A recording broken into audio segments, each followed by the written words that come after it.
Oh, there it goes. Okay, it fixed itself. Okay. Why is this happening again?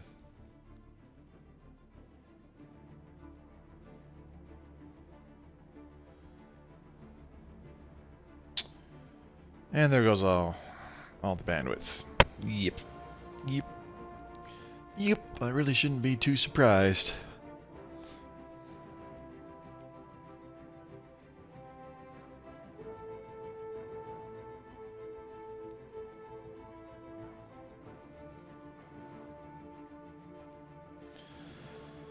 Let's see if I can even friggin' post. There we go.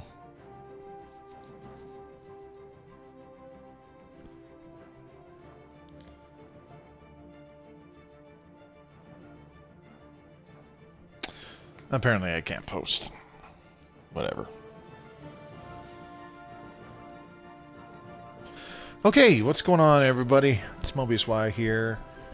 Time of streaming this, Friday, March 27th. I started very early tonight. I got off work a fair bit early.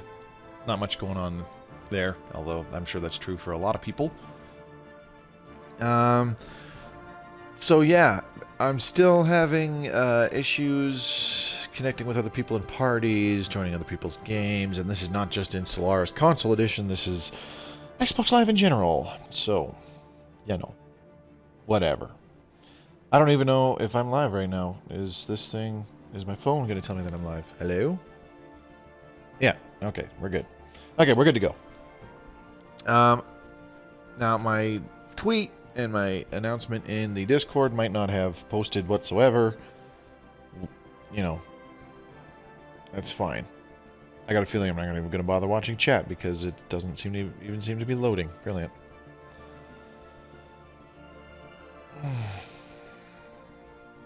Good times when everybody's sitting at home trying to use their local ISPs. Alright, anyways, tonight, since I stopped yawning, excuse me. Sorry, I'm quite fatigued for no reason. Anyways, tonight we are talking about the ship designer. Those of you watching on YouTube, I probably am going to break this down into two parts, with the first part being talking about how you use the ship designer, the different the different attributes, I should say, not components, the different attributes of ships, and what you want to look out for when you're designing your ships, that kind of stuff. You know, and by attributes I mean I'll be talking about what the statistics mean and all that good stuff. And then after that, might take a little break depending on how long that takes. I'm expecting like 45 minutes to an hour maybe.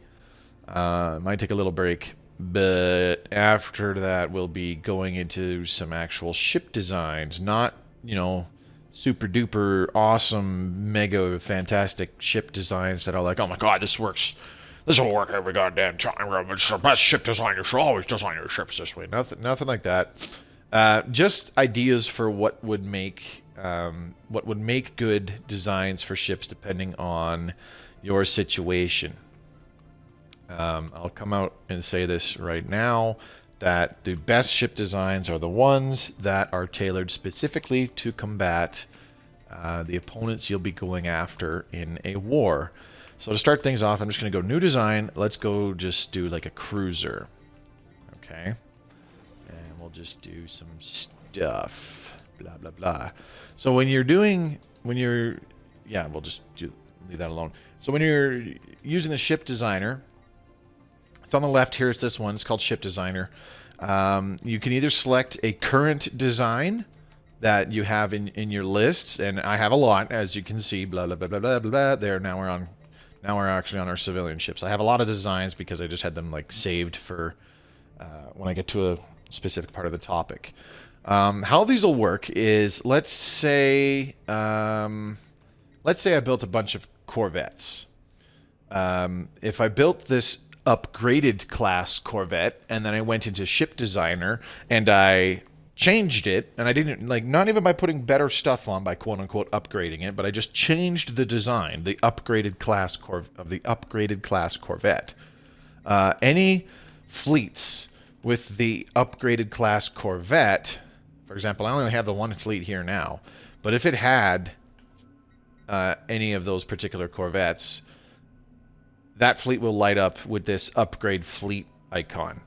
It's the one with the orange arrow that points upwards. It'll tell you how many ships will be upgraded and what the mineral cost will be to upgrade them. I obviously don't want to do this right now because the ship designs for this fleet, the Slayer fleet, is grossly obsolete, and they would just upgrade to one of the designs that I currently have. Now, let's say I built a bunch of upgraded class corvettes, and then I deleted that, but I still had the Neutron class corvette. Well, if I went to any of my fleets that still had the upgraded class corvette, which is a design that no longer exists in Ship Designer, I still have the option, or you will still have the option, to upgrade them at a spaceport, and they will upgrade themselves to the Neutron class corvette. If you constructed the Naked class corvette, and then you deleted that design, or renamed it the Neutron class, and then you also designed the upgraded class, and you actually ordered your corvettes to go upgrade at a spaceport, what happens then? Well, it would simply be they upgrade to whichever class you last edited in the Ship Designer. So in that example, we renamed it to the Neutron class and then designed the upgraded class. So they would, when they went back to the spaceport, they would upgrade to the upgraded class. If the Neutron class corvette was the last edited design, we went back in and dicked around with something on the Neutron class corvette. We went, oh, take off this power reactor and put on a slab of armor instead. Just a simple change like that. It's still the most recently edited one. So this would be the class that the corvettes get redesigned into. So that's essentially how that works. And if you want to create a brand new design, you simply hit New Design, and then you got to select what kind of ship you're designing. The only ones where you really got to worry about things like weapons and defenses are your defense platform, defense station, and fortress, as well as your military ships, corvette, destroyer, cruiser, and battleship. The rest, construction ship, colony ship, science ship, transport ship. I've gone many games where I don't even upgrade these at all. I just leave them at base, which is with, the Hyperdrive 1 chemical thrusters, ship-mounted radar, and then they have just enough fission reactors, like just one fission reactor to power the damn thing, and that's it. It'll be slow as balls. It'll take forever to jump across your empire and get to where you want it to go, especially if you have a very wide, very sprawling, very large, very sprawling empire, not wide.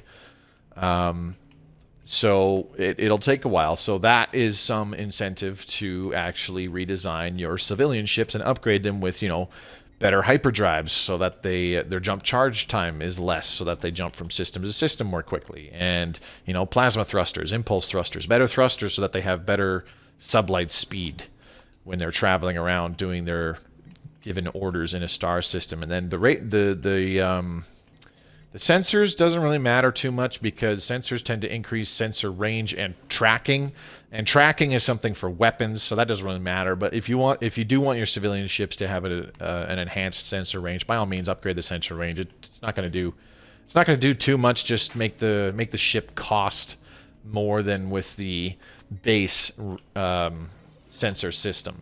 And that's about it. And then of course, to power the enhanced jump drives and thrusters, you need to throw on some better reactors, kind of like so. And then you can throw on some like hyper shields or something. And then for the what's it called? For the auxiliary, something like either a shield capacitor or regenerative hull tissue, whichever one takes your fancy. You could even do like crystal infused or crystal forged plating to increase their HP if for some silly reason they actually wind up getting attacked. This is your civilian ships that I'm still talking about. That way, they might have a chance of escaping before instead of being straight up destroyed. So when you are in the ship designer, there's several things to make note of. Okay, on the left side here, the first 3 sections, the cost of building this ship. This is the base cost of the ship in minerals, and it is entirely dependent on the modules that you have equipped on the ship, like the components, the weapons, the core components, the utility components, and the auxiliary.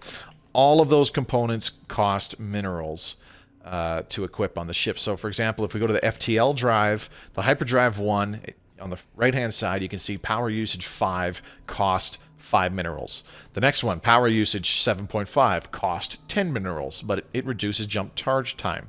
Hyperdrive 3, power usage 10, cost 15 minerals. Better reduction to jump charge time, and same thing with the jump drive. An even bigger reduction to jump charge time, but it's still more expensive. So there's that to consider, and you can see by equipping the Hyperdrive 3, the overall cost of the ship has gone up, same with the jump drive. And then if we equip an intermediate combat computer, the cost goes up even more, same with a sentient combat computer, so on and so forth. So that's something to pay attention to. The more weapons, the more armor, the more shields, the more reactors to power the ship, the better quality ones that you slap on your ships, the more expensive they'll be. And this determines the cost of the ship. The build time, it'll never change in Ship Designer pretty much, because it's outside factors that determine how quickly you build ships. For example, does your spaceport have an assembly yard? In this case, the spaceport that we're constructing cruisers at, does it have a cruiser assembly yard? That'll reduce the build time. Does the governor on the colony for that same spaceport, do they have I believe it's retired fleet officer or something like that? That reduces the build time and cost of constructing ships on that colony. And does your ruler have a certain trait that reduces the cost of building cruisers? There's 4. There's Corvette focus, destroyer focus, cruiser focus, and battleship focus. All of those reduce the cost of building a ship. And then the next one here is maintenance, and this is the energy and mineral maintenance per month. I don't know why it says on the right energy maintenance, mineral maintenance, and then on this little box on the left it says minerals, then energy. But that is the required maintenance per month to keep this ship intact. This also goes up as you equip better components. You can see the maintenance has gone way down, 0.3 minerals and 0.4 energy right now with all these components. So the better equipped your ship is, the more maintenance it will cost. And obviously bigger ships as well, like battleships, will require way more maintenance than, say, a destroyer or a corvette. That's just a given. So there's that. And depending on the size of the ship, it'll have a different amount of sections. Bigger defense platforms and bigger ships will have more sections. Your fortresses have 4 sections, which is the biggest for a defense platform. Your battleships and cruisers will each have 3, which is the most amount of sections for a military ship. So you have to select the type of section that you want, and the type of section you select determines the kinds of weapons that you can put in those sections, and we'll get to that in a minute. So that's largely how you start going into designing your ship. Now, there's other things to look at here too. Underneath this ship stats, there's power, and this adds up all the power, the ship power required to power the ship. Putting on reactors powers the ship. If the ship does not have enough power, the design is flawed and you have to redo it. Not the whole thing, but you have to put on more power plants, more reactors, or take off a component that is using power. So in this case, because we have no reactors whatsoever, we're using up 65 power, so our power is at minus 65. So you need to put this in the positive to be able to use the ship design, to be able to save and use this ship design. Hull points, you'll rarely see this number change unless you equip either crystal infused or crystal forged plating, but this will be the base hull points on the ship. This can be higher in game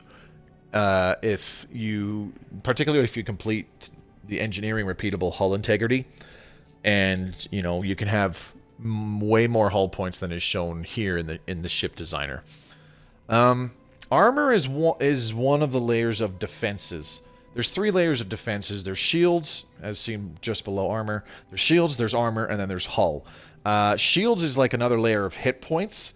Armor is a straight-up damage reduction, and how it works is it reduces a percentage of the incoming damage from enemy weapons fire. However, most weapons in the game have some level of armor ignore, and what that means is they will ignore a percentage of the damage reduction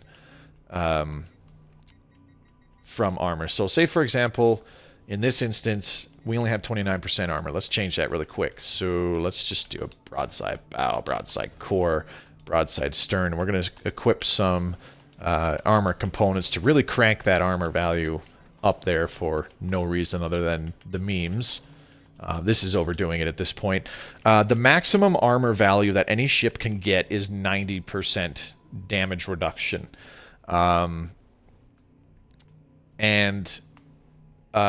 The amount of armor that you put on a ship actually starts to lose some effectiveness once it's at about 75%. So 75%, 80% armor is actually kind of the sweet spot for a lot of military ships, but it's highly unlikely you'll hit that much armor rating on anything that isn't a cruiser or battleship or defense platforms. It's very rare, very unlikely that you'll have anywhere near this much armor on your destroyers and your corvettes. Frankly, it's kind of better off that you don't anyways, but whatever. So in this instance, this ship has 90% armor value, so 90% damage reduction. Let's say that it was getting shot at by a weapon that has here's a good example, 80% armor ignore, or do we want it? Is there another that has like a flat 50%? Probably not. Let's see. Something for easy head calculations. Easy math. Ignores 50% of armor. So a cloud lightning conduit. So for example, let's say that an enemy we were facing was using cloud lightning weapons on their ships. Now it ignores 50% of armor. So whenever it shot our cruiser, which has 90% armor, 50% of this armor value would be ignored. So in essence, it doesn't downscale it by exactly 50%. It downscales it by 50% of the 90% armor that we have. So it actually reduces it by 45%. I'll kind of explain that a little bit better once I take off some armor pieces. So here's a good example too. So our cruiser now only has 65% armor. A cloud lightning ignores 50% armor. So essentially, it would ignore 32.5% of our armor because it's only ignoring half of it. So weapons that have really high armor ignore are quite good because they are completely bypassing this damage reduction that armor gives, and they're inflicting more damage directly to the ship's hull points, which means the ship will die faster. Your ships will kill the enemy ship more quickly that way. Let's start taking these off. So that is how armor works, and it's better to really stack lots of armor against enemies whose ships are better equipped to deal with shields. So if they have things like if they have things like phase disruptors, or I should just say disruptors, which have a bonus to shield damage of 200%. Armor can be used against missiles because they have plus 15% shield damage and ignore 15% armor, so it's the same. It's kind of the same bonus there. Mass drivers have plus 33% shield damage, and bigger versions do ignore more armor. In this case, a medium Gauss cannon ignores 15% armor, but it's still better to stack up armor against this because these weapons they have a good rate of fire, and they're dealing an extra 33% damage to your shields. On the flip side, you have an enemy that's using, for whatever reason, they're using lots of Stormfire autocannons, for example, which ignores 10% of armor. You could still put some armor on your ship, but you'd be a little bit better off putting on, not totally overstacking shields, but putting on a little more shields than you have armor is essentially how that would go. There's obviously numerous different weapons. This plasma cannon ignores 80% of armor, so definitely want to do shields against it because it has reduced shield damage. The cutting lasers, so these are like the ancient mining drone lasers. They ignore 100% of armor, so equipping your ships with like really basic shields, even deflectors, can help out when you're taking out ancient mining drones. On the flip side, these mining drone lasers are actually quite good against enemies that don't use shields, like the Prothoran Scourge, because the Prothoran have only armor. They have quite a fair bit, and these mining drone lasers will cut through them. There's definitely better weapons to use than the mining drone laser, but that's just an example that I'm giving. So that's how armor works. Shields, like I said, they're basically another layer of hit points. I'm actually going to turn off the Twitch thing on my phone because I don't think it's updating like whatsoever. There we go. I just tweeted finally. 1 second here. I'm kind of interrupting myself. There we go. Alright, looks like the posts have been made on the Discords and the necessary places. Okay, sorry about that. Shields are pretty straightforward. It's like a second layer of hit points, and they absorb incoming damage. There's a lot of weapons that have bonus shield damage or shield bypass. Sometimes they say like ignores shields. I believe that's the wording. Let's see if I can find a weapon that says that. I don't think I can. Not on a cruiser. Not on a medium slot anyways. Let's try an artillery bow. Kinetic artillery. No, that's bonus shield damage. I know. Hangar core. Let's see. Where's a bomber wing? There we go. 100% shield penetration. So a lot of weapons have shield penetration. If it's 100%, the weapons completely ignore shields and do damage straight to the ship's hull. In this case, bombers are pretty good for completely penetrating shields and doing damage directly to hull because they also ignore 50% of armor. There's several weapons that do that. There's also the matter disintegrators, which is the weapons that the Unbidden use, that have 50% shield penetration, and that has it so that your shields still absorb some of the incoming damage, but only 50% of it. The other 50% passes through the shields and gets applied to the armor, in which case the armor reduces a certain amount of incoming damage depending on how much armor you have, and then the remainder that is unreduced and not blocked by the shields gets dealt directly to the hull points. So shields is really good against stacking lots of shields is really good against somebody who's using weapons like lots of plasma and lasers, because both plasma and lasers have some armor ignore, but they have a reduced shield damage penalty, or I should say a penalty to shield damage where it is reduced. Using it against like mass drivers, not really a good idea. Stacking lots of shields against mass drivers, not really a good idea because they have a bonus to shield damage, which kind of sucks. Using shields against autocannons, still a pretty good idea because they have no bonus shield damage. They have some armor ignore. Things like kinetic artillery, not really a good idea. I got a sneeze coming. Hang on.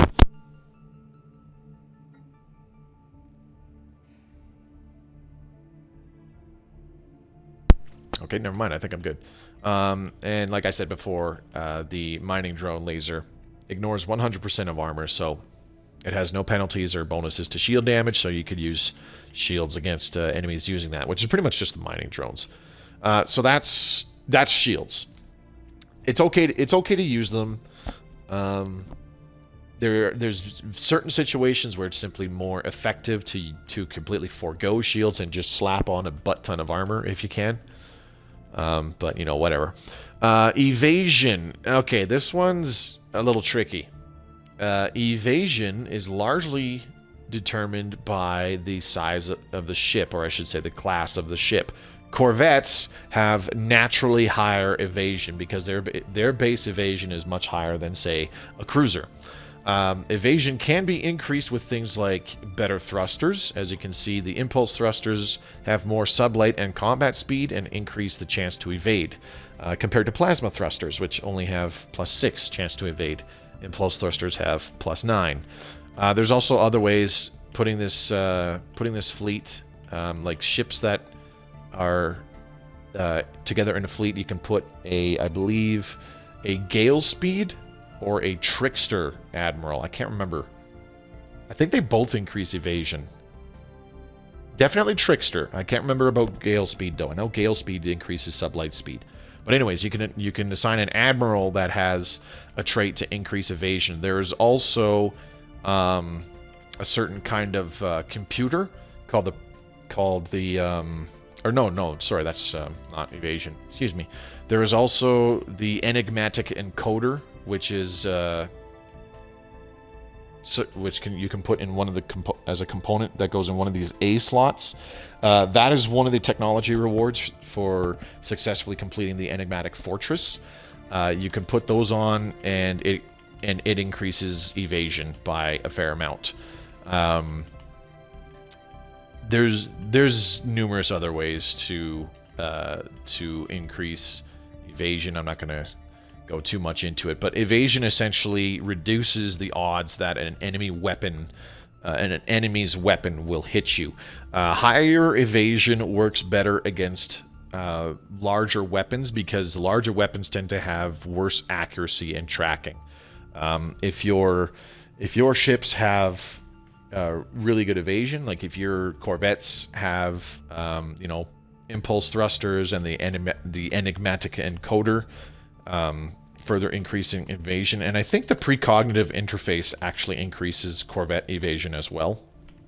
The precog interface does different things for different ships,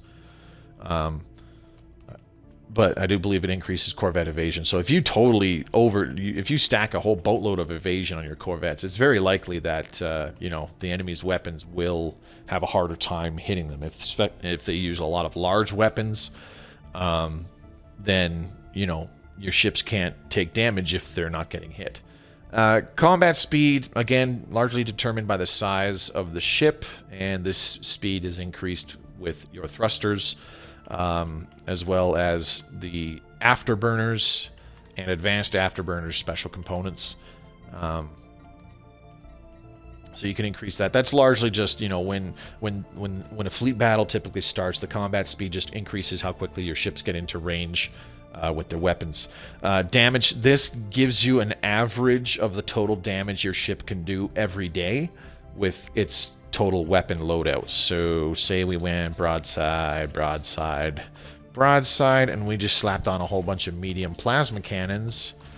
You can see that value has gone up. It tells you this ship can do on average about 34.2 damage per day, and this is all like base values, not necessarily including things like fire rate. So as you can see here, changing from the Sentient Combat Computer, which increases fire rate by 15%, and changing to a basic computer, that does not change the overall DPS in the ship designer. It just gives you the base value. So that's kind of unfortunate. Let's see. Special values, sensor range, 50. Can largely ignore that kind of stuff. Hover your cursor over it. If anything comes up, take a look at it, and you can eyeball what it's telling you is special about this ship. Although right now, having 50 sensor range, really not that special. It does include other things in there sometimes, but I'll be honest, I largely ignore this box. I mostly look at things like when I'm designing a ship, I'm mostly looking at cost, maintenance, power, and DPS. To some degree, armor and shields, but not really. So yeah, that's how all that works. Now let's take a look at like weapons themselves. So I'm going to put on an artillery bow, so we have a large slot, and then we have some small slots as well. I need to remove these.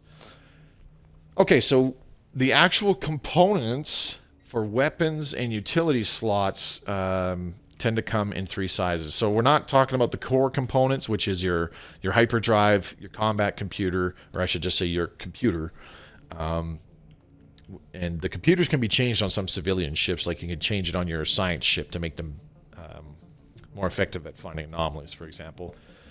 Your thrusters and your sensors. So like I said, jump drive, computer, thrusters, sensors, those are your core components. Those don't change. Those are always there. You can change how good the core components are, but largely those 4 are staying the same. However, everything else, which is determined by the type of section you put on your ships, you've got your weapon slots in 3 sizes: large, medium, and small. Your component slots, your utility components are in 3 sizes as well: large, medium, and small. And then you have your auxiliaries, which are the A, denoted by the A, and this is for special stuff like afterburners, shield capacitors, that kind of stuff. And then there's 3 very additional special weapon slots, namely point defense, and which is the red box, and then hangars, which is the yellow box. Point defense is obviously just for equipping point defense to shoot down incoming missiles and sometimes strike craft. Hangars are for equipping strike craft. And then the third special type, which is this blue box, this is torpedoes. This is where you equip your energy torpedoes, proton and neutron torpedoes, and then your regular torpedoes, which is space, armored, and devastator torpedoes. So that is essentially all of the weapon slots, kind of, sort of. Let's go ahead and do it like this so I can show you the torpedo section, the torpedoes. So in terms of weapons, with the 3 sizes, there's a general rule of thumb. We're going to compare a large plasma cannon, a medium plasma cannon, and a small plasma cannon. So a small plasma cannon, we hover our cursor over it, we can see on the right hand side, it uses up 12.5 power and costs 12.5 minerals. A medium plasma cannon, 25 power usage, 25 minerals. A large plasma cannon, 50 power, 50 minerals. So larger versions use up more power and are more costly to the design of the ship overall compared to small ones. And of course, each one has its strengths and weaknesses. You can see on the right hand side, the damage of the small plasma cannon will range between 11 and 19. A medium plasma cannon, 24 to 38, and a large, 48 to 83. Another thing that changes, the range of the small plasma cannon is only 40, a medium is 60, and a large is 80. So the biggest thing to watch out for is damage, range, and accuracy and tracking, which I'll get into in just a minute. So as you can see, small plasma cannon, less damage and less range than the medium, which is kind of in the middle, and then the large has the most damage and range. However, the large also has the least accuracy and tracking, meaning it will have the toughest time hitting its targets. And accuracy and tracking directly relate to evasion. So let's say that we had this large plasma cannon shooting at this exact same cruiser design, which has 19% evasion. So that 19% evasion would be subtracted by the tracking of the plasma cannon trying to shoot at it. So that would knock it down to 14%. That remaining evasion gets removed from the accuracy of the weapon. So 14% off of 75 means that the total chance to hit for this large plasma cannon would, in theory, be only 61%. So this weapon would theoretically be missing about, almost 2 out of 5 shots at a ship of this kind of design. On the other hand, you have the small plasma cannon, which has 85% accuracy and 40% tracking.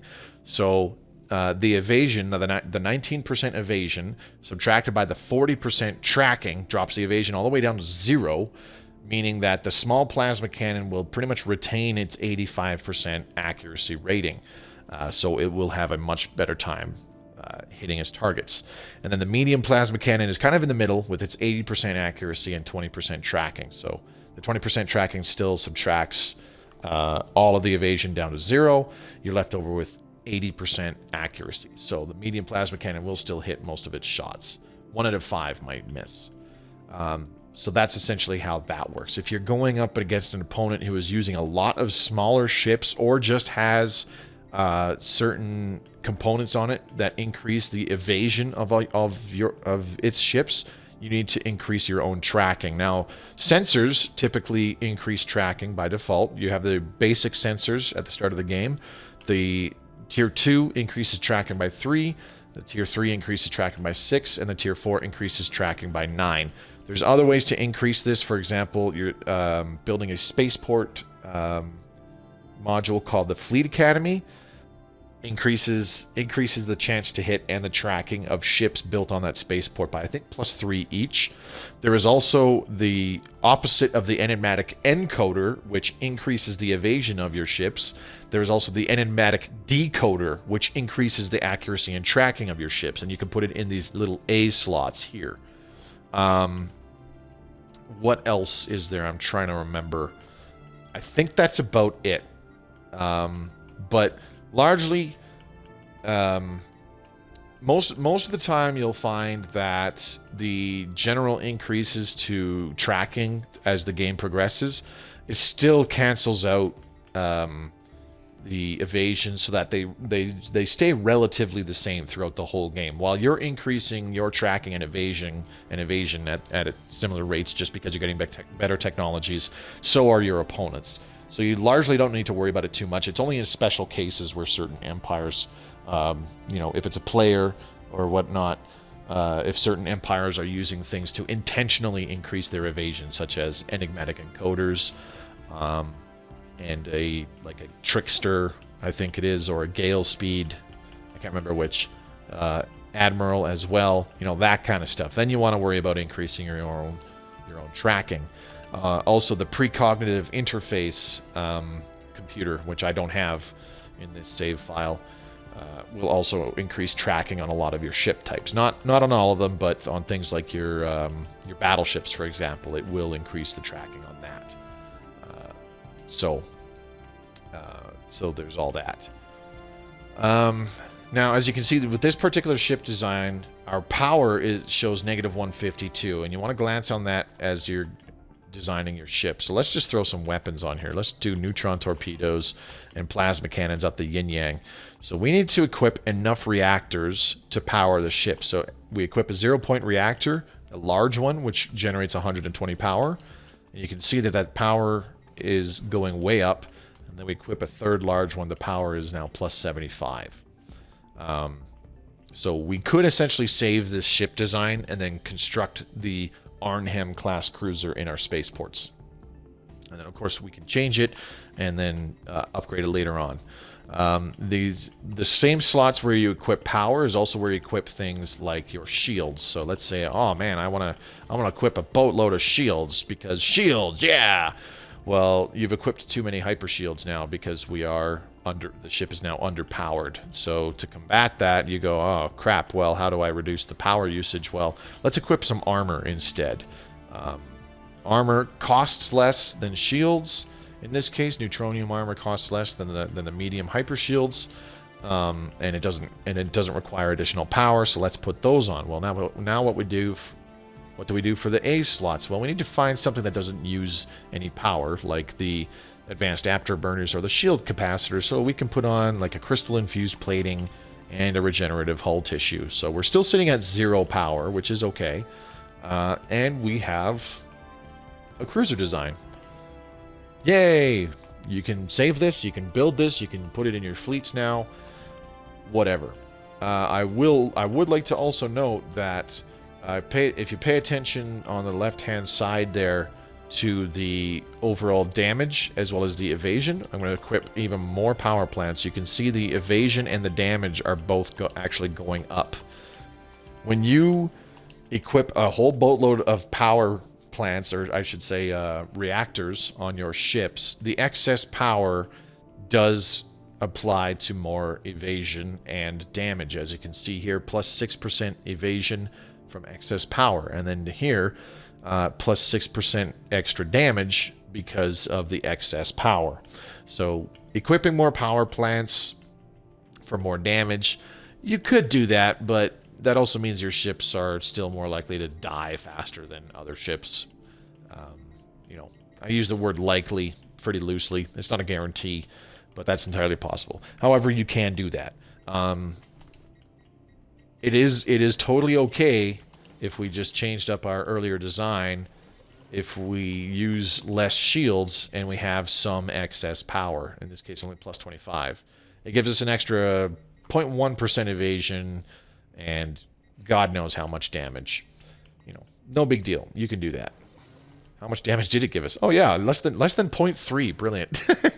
It has very small returns, but it's okay. It is totally okay to have more remaining power left on the ship, on the ship design. That's fine. It doesn't mean that extra power is being wasted. It's never being wasted.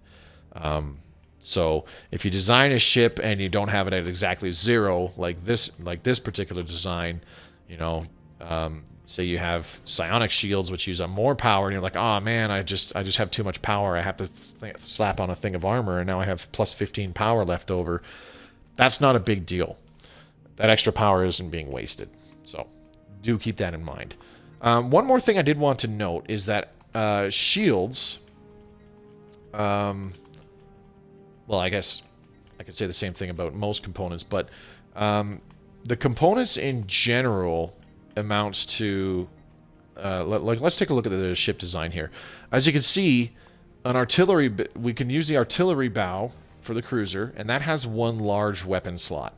If we change to a broadside bow, it has 2 medium slots. So it's kind of like, it's essentially 2 small weapon slots equals 1 medium slot, 2 medium weapon slots equals 1 large slot. And you can say a similar thing for the utility slots as well. Essentially, 1 large psionic shield, or sorry, we'll do hyper shields. 1 large hyper shield has 520 shield hit points. 1 medium hyper shield has 210, so you could equip 2 medium ones and they have the same amount of shield hit points. In the case of shields, though, it's actually better to use more of the smaller type of shields. In this case, it's better if we use 2 medium shields. Why is that? It's because of the shield regeneration. The single large hyper shields has 7.6 shield regeneration. So at first glance, it's like, oh, that's a lot of shield regen. And it still has 410 shields, so I can throw in a bunch of these like this, and then I can use the medium slots for the reactors and blah blah blah. And then, you know, you go, whoops, let's not quit just yet. And it's like, oh yeah, I have 420, 840, what is that, 1260. I have 1260 shields, and I got good shield regen because it's all large shields. Yeah, it's rad. You would actually be better off throwing on 6 medium shields, because while the large hyper shields have 7.6 shield regen, The medium hypershields have 5.6.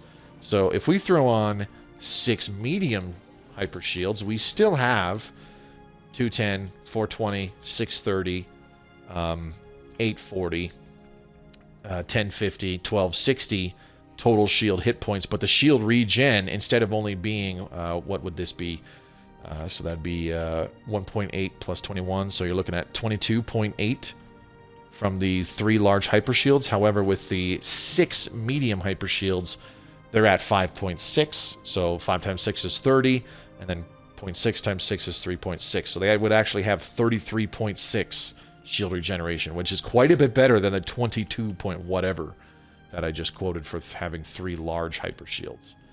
So in the case of shields, it actually is better to use the smaller component slots for slapping on more shields where possible in that instance. Let's also go back to the torpedo core.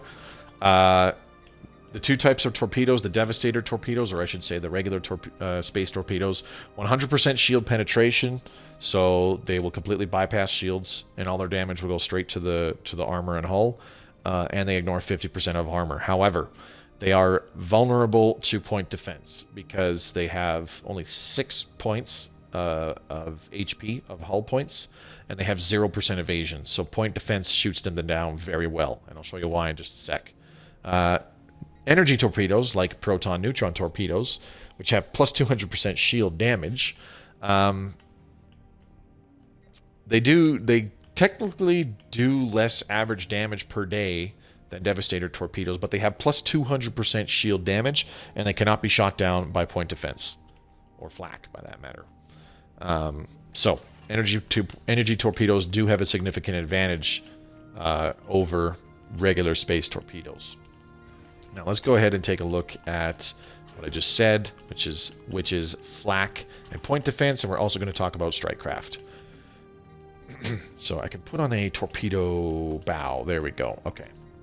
So let's say we've got, let's say we've got an advanced fighter wing. Okay, so there are 2 additional types of defense that you put in weapon slots, and that is point defense and flak. Your point defense has very low range, a range of 10, but has things like 80% accuracy and tracking. The tracking gets better as you learn better point defense, as well as things like their damage goes up and blah blah blah. But in this case, we're going to talk about Guardian point defense, the top tier point defense. It has 80% accuracy and 35% tracking. Meanwhile, you have flak artillery, which has 75% accuracy and 50% tracking, but a range of 40. It does not suffer a damage penalty like point defense does, minus 100% shield damage, for example. So at a glance, it looks like flak artillery is flat out better in every way. The difference is that flak artillery also does area damage compared to point defense, but flak tends to specifically prioritize enemy strike craft targets over incoming missiles and torpedoes and stuff. And missiles, the thing about missiles and torpedoes is that they themselves have some hull points. For example, Marauder missiles, 2 hull points with an evasion of 40 and a speed of 6. Okay, so your Guardian point defense has an accuracy of 80, a tracking of 35%. So when a missile's flying in, say this single small Marauder missile's flying in, it's got 40% evasion. So the tracking knocks the evasion down to only 5%, which drops the accuracy of the Guardian point defense down to 75% total. That Guardian point defense will probably still shoot down a lone missile. Meanwhile, you have a Devastator torpedo, 0% evasion, but more hull points, and a slightly slower speed than the missiles. The point defense will help take it down because, a couple shots, 2 probably, and a torpedo would be dead. This is all theory crafting, by the way. So the point defense is quite good at shooting down torpedoes. Flak can do the same thing. However, they do not have as high base accuracy. So, for example, the small Marauder missile, you've got the 40% evasion and 50% tracking on flak artillery. So the flak artillery would drop the evasion down to 0% and theoretically still have 75% accuracy with a longer range, blah, blah, blah, blah. Slightly lower accuracy perhaps than your point defense. But the reason why flak has higher tracking is because they're meant for shooting down strike craft, which by default has high evasion. For example, the advanced bomber wing, 30% evasion. The advanced fighter wing, 40% evasion. So the high tracking of the flak drops their evasion down to 0, and it still maintains a decent amount of accuracy. So they're really good at thinning out. Strike craft. If your enemy is using fighters or bombers, you're going to want to consider using flak. And flak weapons can only be equipped on medium weapon slots. So they can't be equipped on corvettes, but you can equip them on destroyers, cruisers, and even battleships if you so choose. So if the enemy's got strike craft, you want to do flak. If they have missiles and torpedoes, you can still do flak, but I would also recommend you invest in some point defense to help deal with them as well. So there's all that.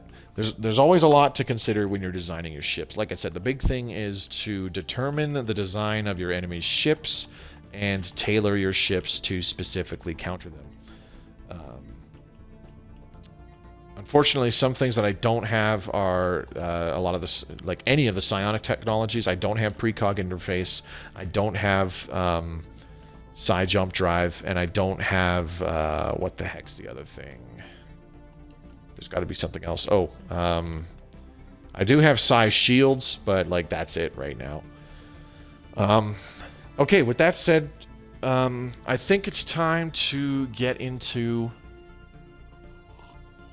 Excuse me, I think it's time to get into some actual ship designs. So if you're watching this on YouTube, this is actually where this section of the video is going to end. Thank you very much for watching.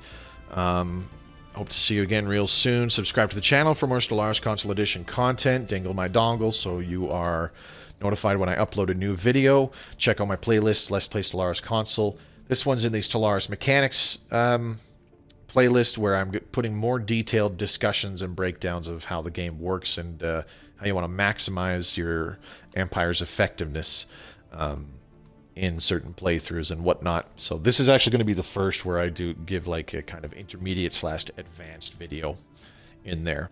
Don't know how useful this will be after 2.2 comes out, whenever we get that later in 2020. So if I need to revise and or update this, I will definitely do that.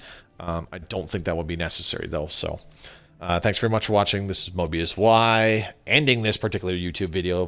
Please do come back to check out the suggested ship designs.